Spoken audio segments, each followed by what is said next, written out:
What's up, everybody? It is Developer Week. I am Ricky coming at you live from New York City and super stoked to be chatting about a bunch of the stuff we launched today with some of my favorite people, not only from Cloudflare, but we have a friend joining as well. Let's start off with some quick introductions so everybody knows who we're chatting with. Dina, you want to kick us off? Sure. Hi, everybody. So excited to be here. Happy Dev Week. I'm Dina. I'm on the product management team, working on developer platform. And these last few months, I've been lucky enough to get to focus on MCP and work with our engineering teams. I will pass it on to Sid. Thank you, Dina. Hi, I'm Sid. I live in London. I've been with Cloudflare for about a little over 3 years now. I am an engineer and I've been building workflows for the last year. We just went GA today. Yeah, we're going to talk about that. Yeah. Sunil, you want to go? Hi, my name is Sunil. I'm a principal engineer. I hack on AI agents and real-time stuff. I've been around a grand total of about 2 years, but I had a little bit of a startup stint in the middle. And I'm happy that we are giving out more free shit to our users today. That's quite nice. Always a good day when we give out some free shit. And Max, why don't you close us out? Yeah, my name's Max. I'm a software engineer at Stitch, where I work on our identity and access management products. And lately, I've been looking a lot at the intersection of OAuth and MCP servers. Super rad. And the theme of today is a lot around agents. I'm gonna give this one to Sunil, but anyone can chime in. Sunil, the billion-dollar question, how do you define agent? What is an agent to you? And you're muted, so if you're about to drop knowledge. Sorry, I wrote that. I think it's something... Okay, so I think like LLMs do three things, right? They convert unstructured data to structured data. They convert structured data to unstructured data and between different formats. I think an agent is something that can take that and convert that into function calls and then loop on itself. I think it's as simple as that. Like it can take in some input either as natural language or some other data format. It can say, oh, I have access to these 10 functions. I'm going to use this input to say, oh, schedule a task. Oh, make a call to GitHub MCP server. Oh, to do a call to this, do a call to that. And then after that's done, it can decide to do it all over again. I think that's the most closest thing to everything agent that people talk about. I like it. I can always count on you, Sunil, to explain it in a way that I can understand. So I like it. It helps when you're as stupid as me and you need to understand it as well. So like there's a base level, hey, like if I don't understand it, then there's no code happening on my side. I'm going to let you get away with that one, but, I don't know how true that is, but I like it. Dina, Max, we keep saying MCP. Can you give us a little bit of take on MCP and how it fits into this agent conversation? Sure. So MCP is the Model Context Protocol. It came out in late November. It's an open source. It's an open protocol developed by Anthropic. But the way to think about it is, if you've ever talked to ChatGPT or Claude and you've asked it to help you with something, it can give you a lot of instructions, but it's still up to you to go and take those instructions and go and implement those. So let's say I'm asking it, hey, how do I deploy a website for the first time? It'll give you all the code, it'll tell you what to do, but then you got to go and do the rest. MCP allows your AI agents or AI assistant to now start doing things for you by being able to directly interact with the service that you want to use. So more generally, it's kind of like function calling, but because it's a standard that is now being adopted by all the different players in the industry, it really is going to be the connecting tissue between agents and services and allowing them to actually do things for us and not just tell us how to do them. I like it. Max, anything you want to add there? Yeah. I think what really excites me about MCP is previously we were seeing, Claude and OpenAI, they were letting their agents, do things within the platform. Like you could generate images and they had a bespoke integration so that, ChatGPT could call into DALL-E and generate an image. But MCP allows anyone to build an integration. So me as a developer, I've got existing APIs that I care about, and I want to make those APIs available to agents. And MCP is kind of like a structured format for unstructured data. So now I can connect my AI to any API that I have existing or any piece of data that I have existing. And that's a lot of fun. So much fun. So much fun. Let me pull in Sid for one last thing, and then we'll dig into some of the stuff we've been working on. Sid, tell me about durable execution, workflows. How does this all fit into the conversation? Yeah. So, as someone who didn't really understand durable execution at all about a year ago and has had to sort of speed run that, I can empathize with the fact that it sounds like a brand new concept. It's really not. It's just the fact that when you're building agents and you're having these things run in the background, or really any task that runs in the background, software is hard to build. It never runs perfectly. Things break. You want to retry things. Network failures happen, right? And it's really hard to build all of that every single time you're building a complicated distributed app. You don't want to have to do all of that boilerplate every time. Durable execution platforms like Temporal, what these do is that they give you primitives that automatically retry and ensure that things, eventually succeed. They make your jobs run faster in some cases because we can cache previous results of executions. And I think, especially with AI, given how expensive a lot of these tool calls can be, durable execution feels more relevant than ever. Yeah. I don't know if that made any sense, did it? I thought it made sense, but I don't. The room. What questions do we have for Sid? Now we can just like poke Sid on this. Give me like a good what's like a workflows application you've seen in the beta. Oh, and there's my doorbell. Someone's at the front door. Oh, I don't know if I heard that. Good tested Google's isolation. Sid, give me a good example of like a workflows use case you saw in beta that got you really hyped. Yeah, absolutely. Just today, in fact, someone tweeted to me about how they had a job that they were running which had to upload several gigabytes of images, every couple of minutes and run some transformations on them, right? And before workflows, they were doing all of this on a server. Things would crash. They'd have to start all the way from the beginning of the list. And it was really painful. It was painful to sort of catch every possible edge case. And now they run workflows wherein if a failure happens due to an external API, it auto retries, right? And it just runs forever in the background. That's a great use case that I've seen. Another big use case I've seen is, again, running LLMs to sort of transform. By the way, we just shipped AutoRack today.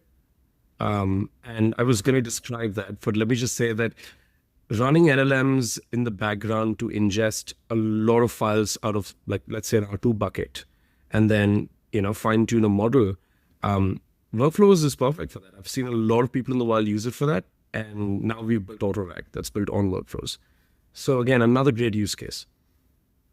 Yeah. I love how we build on top of our own stuff too. It's so fun for me to see internally, and you hear the stories and the feedback. It's awesome. All right, let's talk about some stuff we launched today. Sunil, tell me what's new with Agents SDK.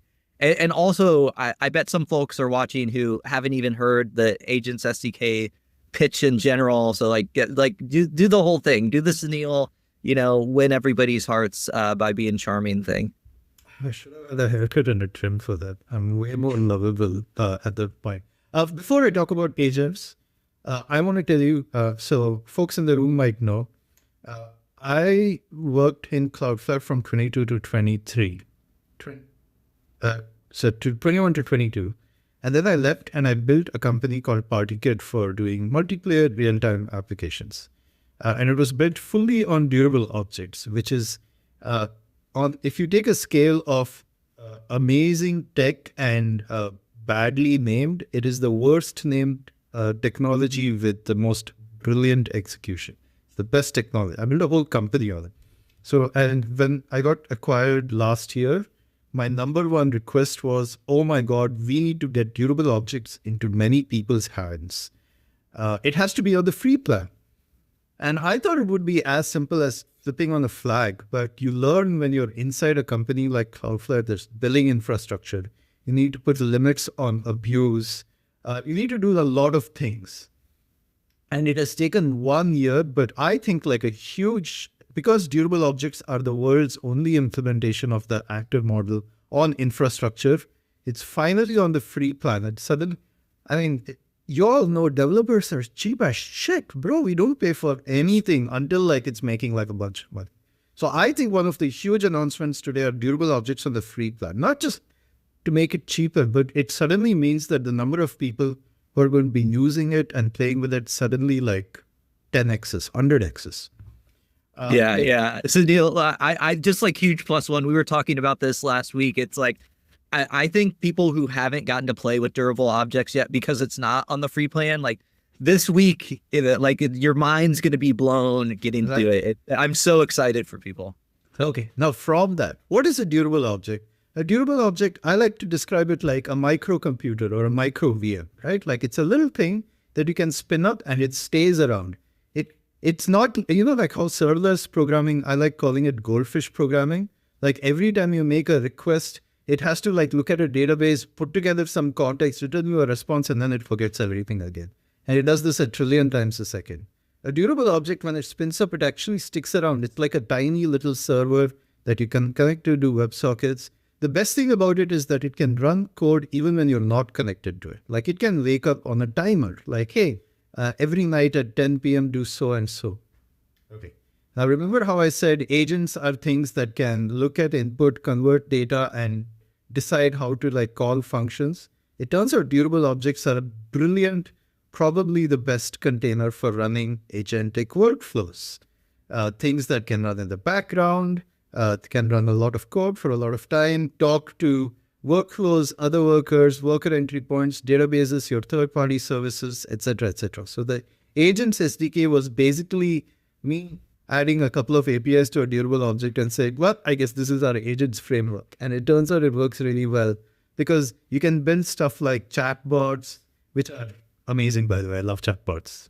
100 times more chatbots. People who say that they're not good are stupid.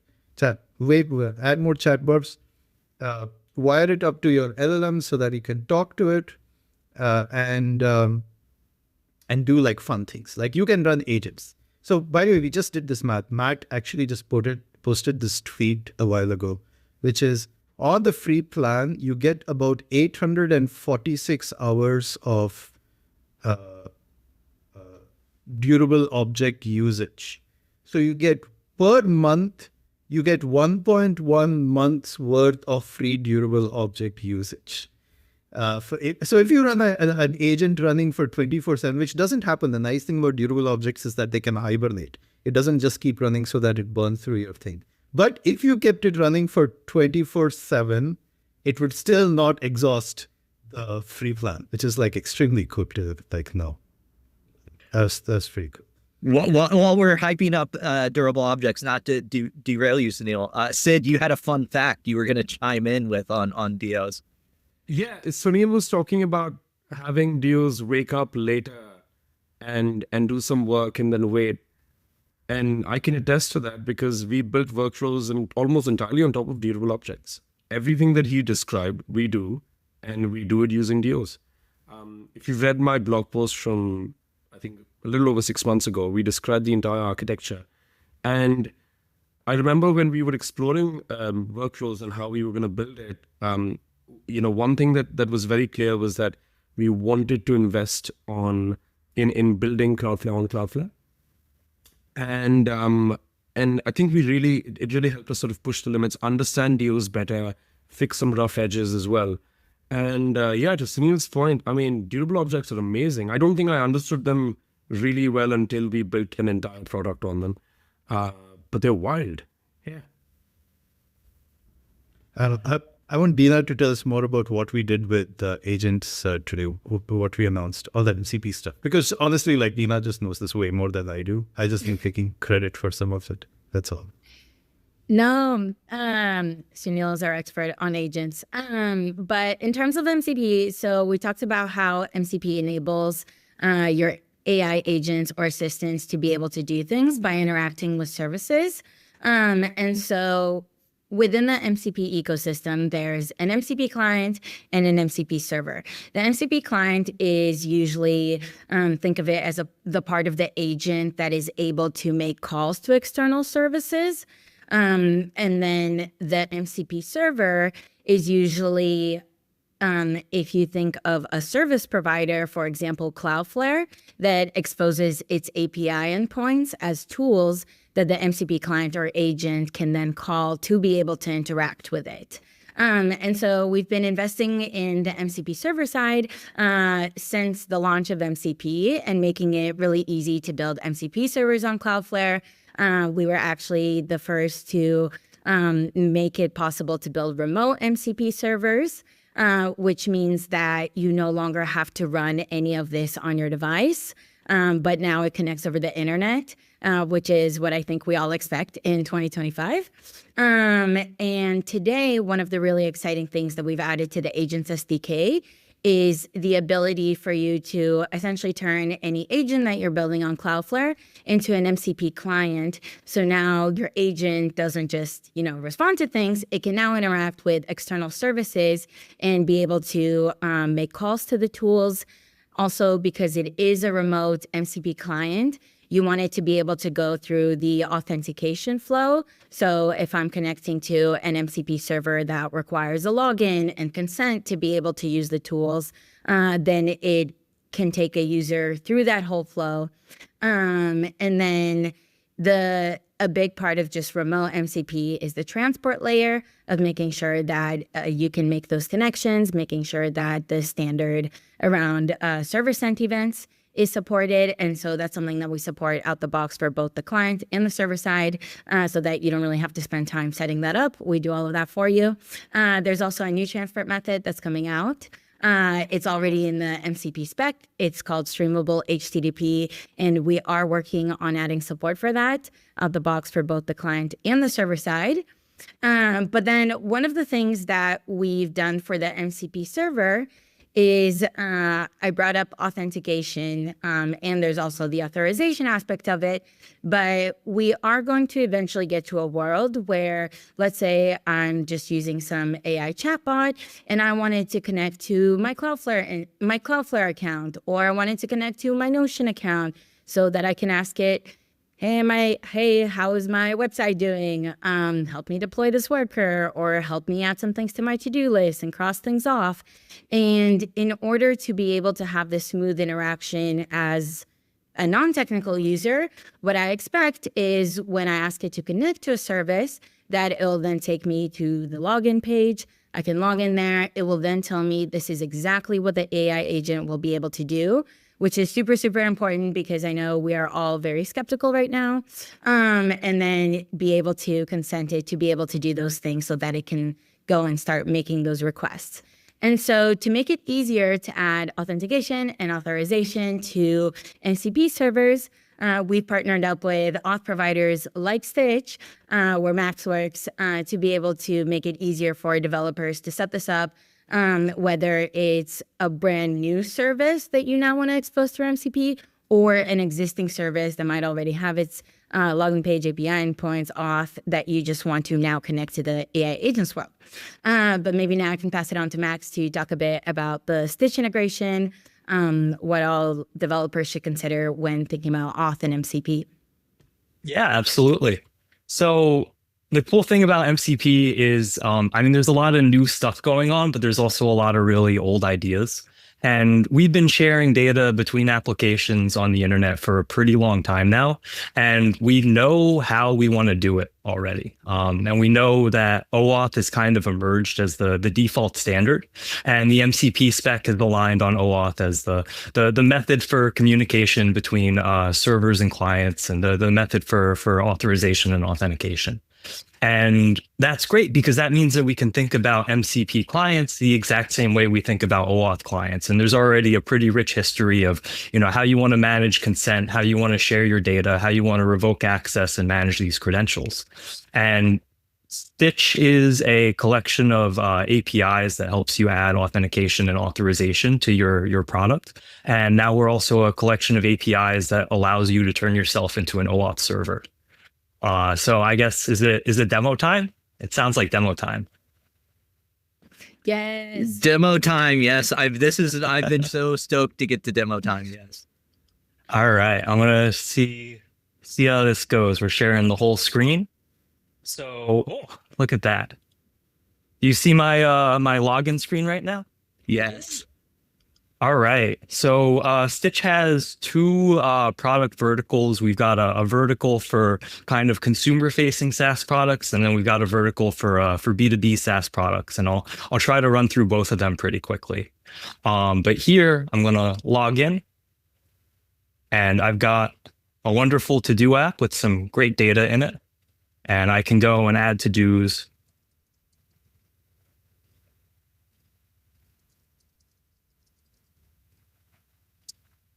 And if I go and I take my server-side event URL, my MCP URL, and I drop it into the MCP inspector,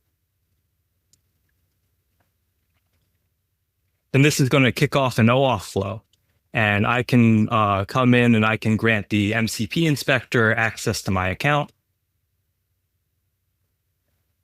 And now all of those to-dos appear as resources. And I've got different actions that the MCP inspector can take on behalf of me. So I might be able to create a new to-do.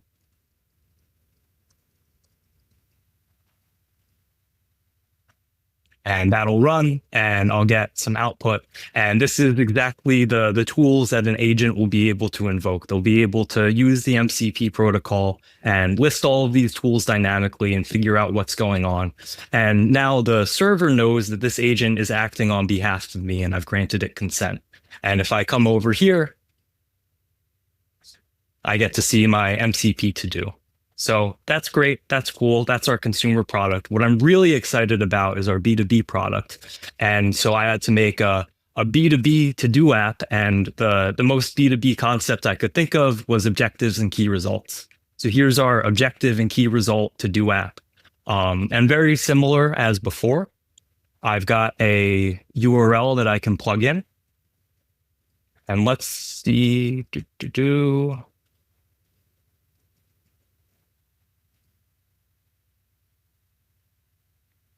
So, doing it live.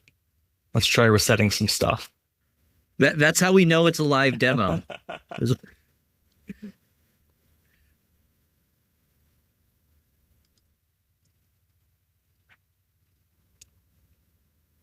And so Stitch has an RBAC product that this ties into. We're granting this MCP client specific scopes that tie back to specific roles and permissions in our platform. And what's really interesting about this is it's tied into the logged in members' permissions. So I am right now logged in as an administrator. I have access to do everything. And that means I can grant the server access to do everything. So if I hit allow, now we get all of these objectives and key results in here, and we also get a similar set of tools to create new objectives, alter key results, delete key results, and so on. And now going back over to this member management screen, we see I've got different users in here. I'm currently logged in as our CEO admin user. But if I log in as someone with a different set of permissions, I'm going to be able to grant a different set of permissions to the MCP server. And if I go over here, that's exactly what I'm going to try to do. So now I'm logged in as a manager. managers have a different set of permissions from CEOs. In our editor view, they can't create and delete objectives, but they can edit key results. So they've got permission to do some things, not all the things. And now when I go in through this OAuth authorization flow,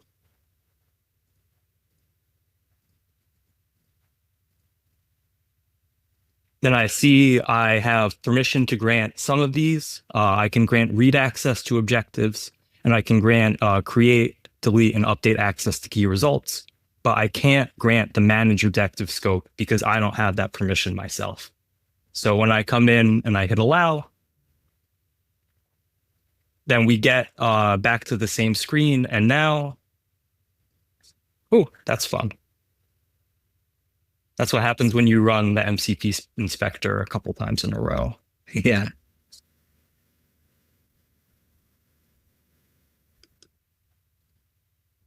Well, Max, while you're doing this, a lot of people may have never seen the MCP inspector. Can you give like a quick, because this blew my mind. The first time I used it, I was like, where is this? Can you give like 30 seconds on MCP inspector too? Yeah, absolutely. So it's a tool made by the MCP organization on GitHub. It's an open source tool, and it's essentially dev tools for the MCP server. And it allows you to invoke all of the tools, view the resources, the prompts, and get like a pretty low level overview and lots of interesting ways to debug the services you're making. So over at Stitch, we're in the business of helping people make MCP servers, and I spend a lot of my time in the inspector using it kind of the same way I'd use network tools if I was debugging a regular application. So good. I don't know about you. Before this, I was just in Claude trying to trigger my MCP all the time, which was like fine, but a little annoying. And so if you haven't been using this and you've been doing what I did, it's a huge lifestyle upgrade.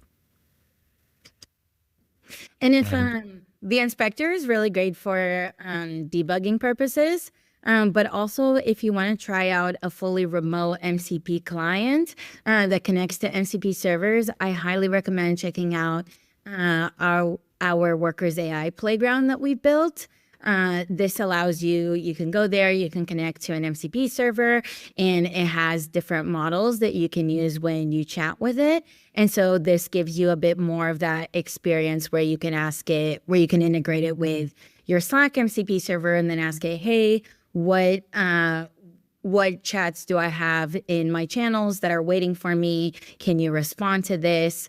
And if you want to take it even a step further and see what will it look like to use Claude or Cursor or existing MCP clients that don't support remote yet, but to talk to remote MCP servers, we've actually built out a connector package. It's called MCP Remote that allows you to connect any local MCP client to a remote MCP server. And so that way you can see that end-to-end experience a bit better and see the power of it. And it will take you through the authentication flow. And what it does is it essentially takes the stdio request and upgrades it to SSE when talking to the remote server. But hopefully, a lot of these local MCP clients natively support remote in the next month or so, which I think will be really exciting. Yes, huge +1. Sorry, Max, we geeked out. We derailed you by geeking out. You can get back to the demo, but it's just it's so fun. Yeah, this is going to be a fun transition because the one thing I wanted to show you guys was it not working. Because now, so I'm still logged in as that manager persona with that limited set of permissions, and if I try to add a new objective, then this should fail. Oh. This sometimes happens when I run the MCP inspector in multiple tabs. It doesn't love that. So we're going to try one last time.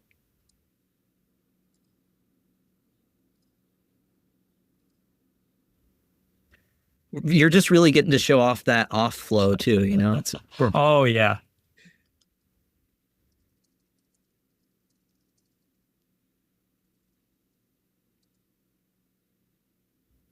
So we see that this member doesn't have the permission to do the thing that we're trying to do. And because we know who the member is, we understand their identity, we're able to evaluate that, even when it's coming through an MCP client. And so that means that we can make MCP clients and servers just as secure as we make, classic REST APIs. And we get to reuse all of the same tools that we already have. And that's pretty cool. And Max, you've done something I personally thought impossible, is you've demoed OKRs to me in a way that I found interesting and exciting. So I feel like you get kudos for that. Max, I know you've been deep in the sauce of auth and MCPs. For somebody building out an MCP server that wants to lock down access to different tools based on roles and permissions, what advice would you give to them? How would you recommend that they build this out? I feel like you probably have a lot of learnings from everything you built. Yeah, I think it's still very early days with a lot of things regarding auth that we'll see more stuff coming out. My number one piece of advice is try to tie into your existing system. You're already exposing your data in a secure way. The client is just a new type of identity that you're exposing this data to, and use the same fundamental tools that you've been using, and you're going to be okay. Try not to invent anything new on the, data access front. Where we should be trying to figure some new stuff out is how do we, expose clients to, how do we let clients discover data? Dina, I remember you talking about the Google Docs sharing experience before. I think that's so interesting. How do we, give a client access to a single instance of a doc in a way where that client doesn't know that document exists before it gets access? I think that the UI and the UX around that is something that we have to figure out, but the underlying security primitives of how do we share data, it's exactly the same as a classic REST API. Amazing. I'm gonna keep, we'll see. Sid, I'm gonna keep pulling on the thread of demos and see, do you have something to show us? Am I making that up, or do you have a demo for us? I do actually. So, remember when I was talking about transforming images in workflows? Turns out we have a demo of just that. I was actually looking at the LLM playground, by the way, right before when you all were talking. This is all super cool. It's so good. It is so good. I didn't know you could do this stuff. This is incredible. Thank you, Max and Dina, for that. All right. So we have a small little demo really here. And what we're trying to show off is the fact that workflows, as of today, can now support human-in-the-loop tasks. Right? We can wait for events. We have a new API called Wait for Event, and we can wait for an arbitrary event that the user can define. This demo is going to use that to sort of show off how we can use a workflow to transform images. I think it uses an AI to tag it. So let's go ahead and upload an image. I'm going to upload this image of some stairs. I had this whole architecture and design phase in between when I was looking at a lot of stairs, clearly. So, well, I'm going to go ahead. I was going to ask Sid, are you a huge stairs fan? Can you review these stairs real quick before we do the AI thing? Did you like? Gorgeous stairs. Like I love those stairs. I mean, if I had to build stairs in a new apartment, I would build them like that. And if you notice here, this, I haven't hit yes on. So it's sort of, queued, so to speak. It says running because the workflow has started, but the workflow itself is waiting for this end user event. And the event in this case is me approving whether we want to generate tags or not. Right. I'm going to hit yes here. We'll see what happens. It's sending an event. The event is sent, as you can see. And there you go. I found staircase with some wood, some steps, stairs, and tread. That seems quite accurate. But what's happening behind the scenes really here is that you'll notice that this is our cool. Sid, can you make it bigger? Absolutely. There you go. How's that? Yeah, looks great. Yeah, that looks good. And if you notice here, the first thing it does is that it stores the name of the image into a D1 database. But after that, it sort of just waits, for a human to come in and approve the workflow. If we didn't approve that workflow within 5 minutes, it would just time out, right? So you can set a configurable timeout. This could have been 10 years. Sorry, I'm not sure what happened there. But it turns out you can't just edit unless you fork. Fair enough. But you could change that timeout to 10 years or infinity, really. It doesn't even have to have one. In this case, we don't exactly show off the fact that an event that it's waiting for can have a payload.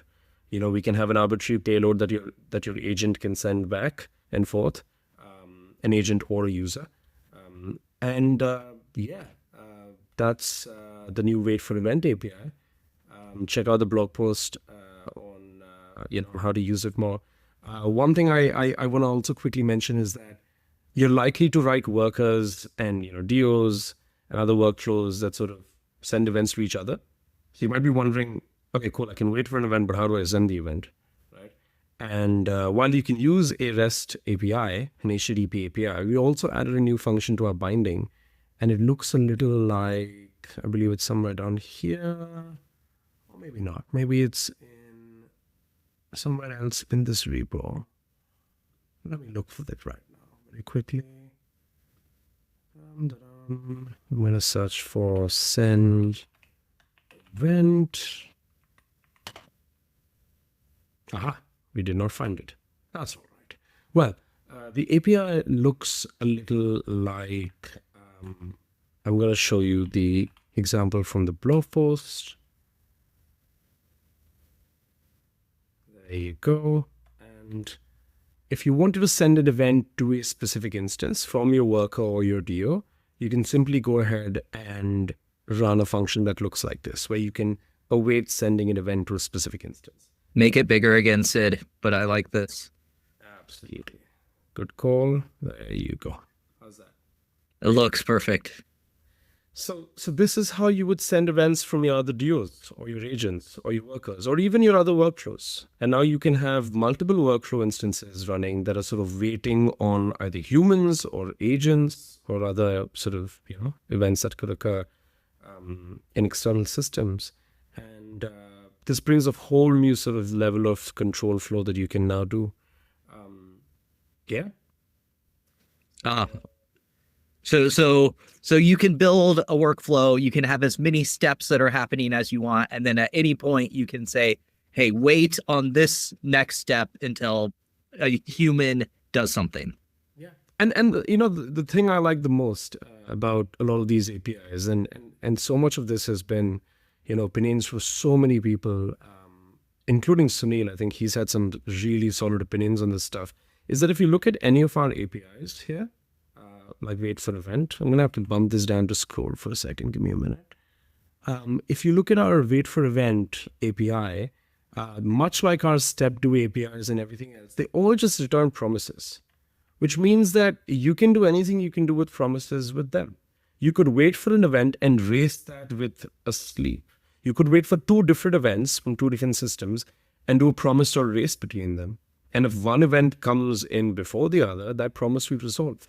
So, we've tried not to sort of reinvent the wheel there. And you could have events that could have any type you'd like. You could set up the type based on your use case. In this case, we're waiting for an incoming Stripe webhook. So the type is Stripe webhook. And that's a type that the user can define, and it's sort of, it needs to be unique across their sort of account. That's the new wait for event API. I am so excited about this one specifically, and in the true spirit of what it's like at Cloudflare leading up to Developer Week. Sid knows this. We were talking about the launch like last week, and then you were like, "Oh, and we have this wait for event thing too." I'm like, "Wait, what?" And so, I feel like we get surprised and excited by new stuff that we've been wanting to. Yeah, things move quickly. I love that about Cloudflare. Yeah, me too. Sunil, I feel like, do you feel left out? Do you have anything that you want to demo? No, I'm actually like just chilling, watching all of this. I was just thinking about a couple of cool things that have happened, especially the auth demo. I was thinking that Cloudflare doesn't own the auth layer, which is very cool, that you can build an application, an agent or anything else, but agents are the interesting ones, and have a service behind the server that has an authentication layer, and have a client from outside, literally a browser, just go through, pick that up, come back through. And Cloudflare doesn't own this. Anthropic doesn't own this. It's not like we showed a Cloudflare banded page there. It was the Stitch page. I thought that was like particularly special. It's moved so quickly. Like I think the first version of MCP happened in like Q4 like last year, and then it just took off early this year with Cursor going so big, and it's kind of now like mainstream. Well, it's mainstream with nerds like us. I suspect everyone else is going to be like using MCP on the backend for a lot of stuff. I think that's particularly cool. The other thing, and I don't know, Dina, if you mentioned this, but well, we're not yet in a place where we have stateless MCPs. It's still kind of stateful stuff. What that means is that when a client connects to an MCP server, it establishes a connection and it stays alive. So now if you do this on normal infrastructure, you would basically spin up a VM and it would stay alive forever. And that gets expensive. But durable objects hibernate. The nice thing about our MCP agent, which is built on the agent's SDK, and it can be an MCP server, is that it makes the connection. And because, actually, shout out to Jeremy who implemented this, it can make the connection, but the durable object can actually go to sleep while there's nothing happening on the wire, like while no commands are being set. Did we announce this in the blog post? Well, if you haven't, like, you should check it out. Right? Sorry, am I just repeating things you already said? I thought I was paying attention, but I thought that's a particularly interesting application of our technology. Thanks to Kenton for inventing durable objects and letting us play with it, I guess. I was just thinking that that's quite unique. That it's let us like move so quickly here. Yeah, it's amazing. So we have our remote MCP servers, and I don't know if you guys are hearing this, but I'm hearing an echo. Cool. In the remote MCP servers that you build on Cloudflare, you can build them using the MCP agent class, which is an extension of the agent's SDK. And out the box, it allows you to build a stateful MCP server. And that can have a lot of benefits where you can keep track of the conversation history and be able to just have a more personalized experience for users by keeping track of their preferences, what they like to do. And now, especially with hibernation, you can have it maintain these long-lived sessions. But when it's not in use, it could go to sleep, and then as soon as somebody needs it, it can wake up, and it will maintain the state so that it can continue using it. And you no longer have to pay for all of the time that it's idle. And especially with today's announcements of durable objects being available in the free plan, this just opens up so many doors to developers that want to start building this right away. You don't even have to add a credit card. You can just start building. Can I just jump in and say how much I love the fact that we only build for CPU time? I think that's honestly, I mean, the first time I learned about that, I was like, what? Wait, we only build for 3 milliseconds across however long this could have taken? That's insane. That is so cool. Yeah, it's amazing. And like, I have my like personal Cloudflare account, and I do like the paid $5 plan. And I just like am amazed how I never have to worry about it, even when something gets a little bit of traction. So huge +1. And Sunil, you touched on this. Well, I'm distracted of like, what do you call something that's mainstream with us nerds? I'm like, is it nerd stream? Like what is it? But MCP has gone like, nerd mainstream a little bit over the past weeks. Dina, Max, do you have any thoughts? I remember when the Sam Altman tweet came out of like, they're going to support MCP, and everybody's like, what? I don't know. How are you all thinking about this? I'm very excited. I was every service had an MCP server, even something that you wouldn't expect. I was talking to my friends who are not in the tech industry, and they were like, man, I wish I could use this to figure out like outfits for the next week. And imagine it integrates with a service like different online stores or Rent the Runway or whatever have you. And there's just so many creative ways that you can use it. But I think especially with OpenAI adopting it, and then we already have remote MCP servers from Sentry and PayPal. And if you use the PayPal example, you can see how you can generate an invoice by just asking for it. And so I'd love for the day when all of these exist as remote MCP servers, and I can show it to somebody like my mom and be like, what do you want to use? Go talk to it. It will get it done immediately. But yeah. It strikes me that if you want to be successful in the AI space, you need to have really dog shit names for the things you invent. Immutable objects, MCP, auto-RAG, again, amazing, but like weird name. Like, I think that's the move. Like I had to go to my mom and ask her about MCP servers, and she'd be like, "What are you talking about, bruv? What's going on?" I made a video on MCP in like the early days, and I had to reshoot it like 20 times because I'd finish it, and then I said MPC. Like 3 times because I think of like NPC and though Sunil, new show idea for us of we're just gonna have you roast product names for like an hour a month, just like have you go in on that. If it makes you feel any better, I'm pretty sure I heard someone call ChatGPT ChatGTP earlier today.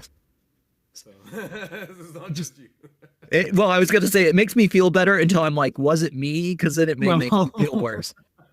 My favorite thing is you can ask any of the AI assistants what MCP is, and none of them are going to get it right, including Claude, which sometimes I'm like, you invented, this comes from your parent company. What do you mean you don't know what it is? So I think the day will be truly mainstream is when I can ask any of them what is MCP, and they'll know from the start. Yeah, so true. All right, we got a question from X for Max, actually. So Max, what is the current standard for exposing the scopes that Stitch endorses to make the stuff explorable and discoverable? Also, is there a way to get info about the tools of the Cloudflare remote MCP through a discoverable file? So I guess that first one for you, Max. Second, maybe for Dina. Yeah, so that's a really great question because the way scopes are handled by the MCP protocol is actually not fully defined yet. They just don't have anything in the spec about how to think about scopes or requesting scopes. I actually have a pull request out on the spec right now just to say, hey, let's request all of the scopes that we can and let the user, confirm or deny what scopes they want to share. But it's still very early days and figuring out both how the agent should request certain types of authorization and how the agent should even discover that authorization exists. The spec is built on top of existing OAuth specs, and the one that's most interesting for this particular use case is the OAuth authorization server config. And that OAuth authorization server config payload contains a bunch of information about the server, what the issuer is, where all the URLs are, and it also contains a list of scopes that the server supports. So I think that's probably what we're going to end up using in the short term for figuring out permission. Just server says, here are the scopes, please request them. And then the user says, oh, I want this scope, and this scope. But we'll see. Awesome. And Dina, you want to take the second part of that one around understanding the tools through a discoverable file? Understanding the tools through a discoverable file. So today, as an MCP server, you can expose all the tools, or actually you can even dynamically choose to expose different tools based on the scopes that are allowed.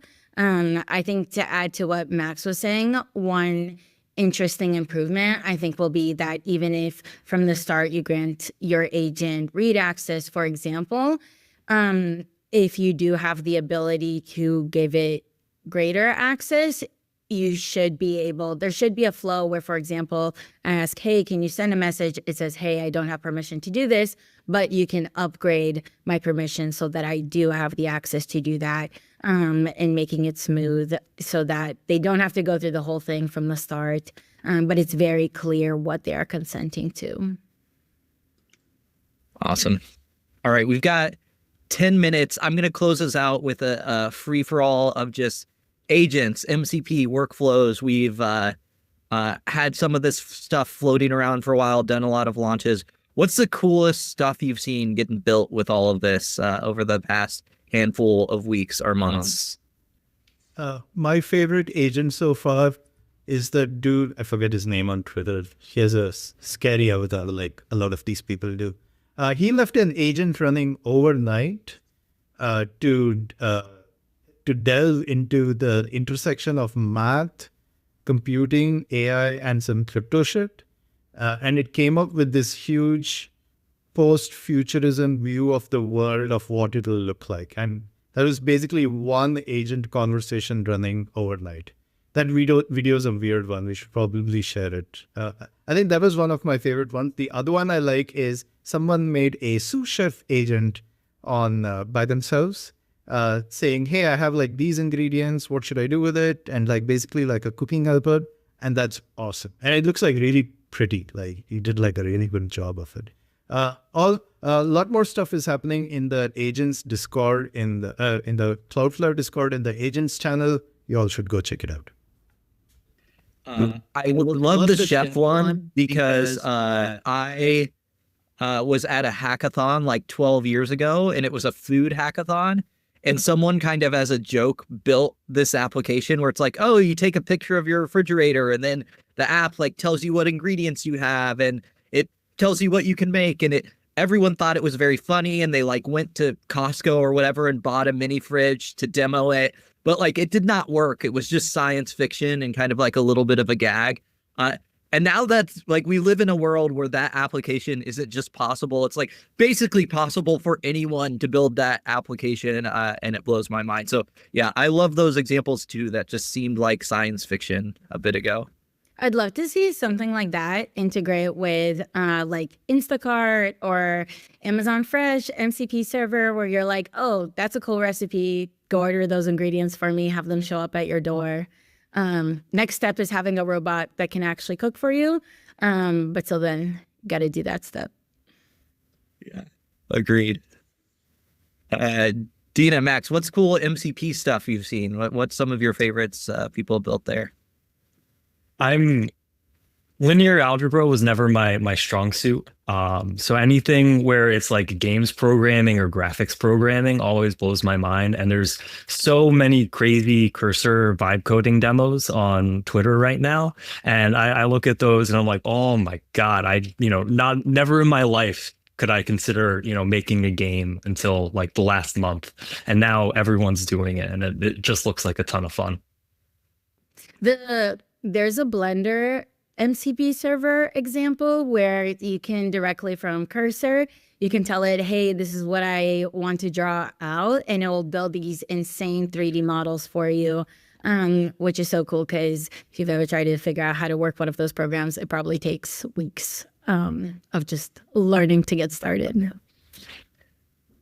Yeah, I have a 3D printer in my basement. I feel like all nerds like at some point got a 3D printer. Like that was like part, yeah, Sid, I know you've got one. And then it's like you realize you can't actually do like anything with it that's not just like downloading the model that already exists. And the Blender one, Dina, I was also excited about because I'm like, maybe I can use my 3D printer for something again. Or even the Figma one. I'm very excited, especially as a PM. I have all these diagrams, and sometimes I don't want to bother our design team because I know it's just like patience. And we have all of the elements. Being able to draw like a simple thing on paper, taking a picture, sending it to it, and being like, hey, draw a Cloudflare style diagram of this. That would be amazing. Would save so much time. Love it. Sid, I saw you about to unmute. Oh, I was gonna. I wanted to shout out Brendan, who previously co-founded Outerbase, who we just acquired them. So this can be fun. But Brandon actually built an entire UI on top of workflows several months ago, and I want to show that off because this was really cool. And now that he's joined the company, I think there's lots of interesting things we can do here. But his tweet from several months ago was about, oh, I'm sorry. His tweet from several months ago was all about building this brand new UI on top of Cloudflare workflows. And it's really exciting to see this come up as a primitive where people are building tooling on top of it. Yeah. We can't see your screen, by the way. I can see it. Can you? Oh, then I can't see it. Okay, sorry. Never mind. Yeah, I love that one, Sid. And yeah, I feel like we had so much news today. We didn't even get to all of it. But yeah, the Outer Base joining Cloudflare, super exciting. And one of those companies that I feel like there's so much cool stuff they built that we were all like, just like, no, this is cool. This is cool. And so whenever those people become part of the family, it's just so awesome. All right. Before we wrap, where can people find y'all? Y'all are building cool stuff. How can they follow along? Max, I'll let you share your details first. Cool. I don't have personal details yet. There's the Stitch Twitter account, and then I'll sometimes post on LinkedIn. And then there's the Stitch LinkedIn account. But I guess I gotta make my own now. No, you can be. You're like the Banksy of MCP. Like, you know, no one can find you. You're like behind the Stitch stuff. I love it. Dina, what about you? I'm on Twitter, dinosaur_404, or you can also find on Discord. We now have an MCP channel. We also have an email hotline, 1-800-MCP@cloudflare.com. So email us, whether you're getting started or you've already started setting things up and you're running into issues. Please send us an email. We will help you out. We had a few remote MCP servers that we were able to get to production this weekend through the hotline, and otherwise the Cloudflare Dev Twitter channel. And yeah, I'll pass it to the rest. Yeah, well, and Sid, question, can we fax requests for MCPs? So, you know, maybe the next weekend project for one of us is the MCP fax line. Sid, where can people find you? I'm on Twitter. I'm at Chat Siddhartha on Twitter. I've put in the chat because it's a little tricky to spell, isn't it? You will see me on Discord from time to time. We have the Cloudflare community workflow section. So if you have anything interesting or a question, you know, ask us there as well. And yeah, also the Cloudflare Dev handle on Twitter. I mean, I think that's a great way to find to get to any of us. So yeah. Awesome. Sunil. You can find me as East Dakota on Twitter. I cosplay a billionaire in Utah. And I occasionally go skiing and talk about my ravine. So it's East Dakota. Thank you, Sunil. That's very good. We will keep an eye out for your latest tweets. All right, let me wrap us up. First, thank you all. Y'all are amazing. It's a privilege to get to chat with you. Come hang out with all of us. Everybody called out the Cloudflare Dev handle on Twitter. Definitely reach out to us there. Discord.cloudflare.com to join on the Discord. Community.cloudflare.com. We've got meetups in London, in Austin, in San Francisco this week for Developer Week. A bunch of us on this call actually will be in London, I think, for the one on Thursday. So if you want to see me and Sunil and Sid and Dina, are you going to be there? Or are you? I will not represent on my behalf. Okay, well, we will pass any, you know, messages to Dina, and Max will have to get you out to the next one too. So yeah, please come hang out with us. Otherwise, we're gonna do these throughout the week. So the next one will be tomorrow with Craig Dennis as the host. So have fun, and can't wait for y'all to see what else we launch.